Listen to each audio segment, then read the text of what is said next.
I want you to listen to what the Vice President said earlier today, because he is once again insisting that if your advice and the advice of other Democrats, other critics of the President's strategy are implemented, al-Qaeda wins. Listen to the Vice President.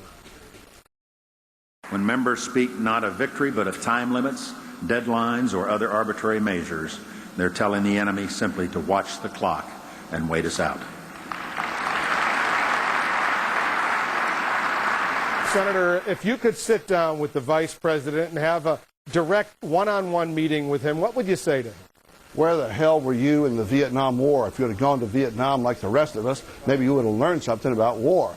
You can't keep troops on the ground forever. They got to have a mission. They got to have a purpose.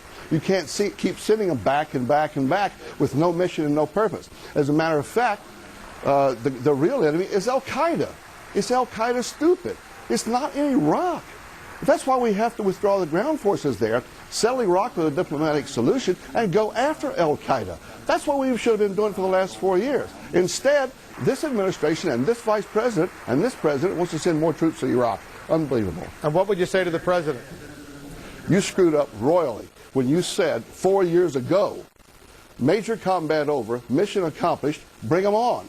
That means you should have gone to Vietnam and learned that you don't challenge guerrillas that way, people who want to blow themselves up just to take you out. That's exactly what we got going on in Iraq. That's what we got going on in Afghanistan. We're in deep trouble, and we're not even chasing the enemy. We're just bogged down in Baghdad with no hope of getting out under this administration. And finally, your Democratic colleagues here in Washington, they seem to be divided over what to do next. Some really pushing hard for a cutoff of funding, others saying you can't do that. What advice do you have for them? Keep on pushing. Because the right thing to do is to withdraw the ground forces from Iraq and settle this thing about the stability of Iraq, the future of Iraq, by diplomatic means. Then you focus your American military on going after al-Qaeda.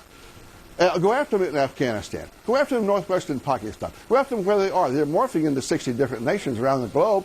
That's why it's so erroneous strategically to be bogged down in Baghdad now, after 4 years. We won World War II. Quicker than we were dealing with this situation here. We're in a deep mess. It's time to get out of it. Senator Cleland, thanks for coming in. Thank you.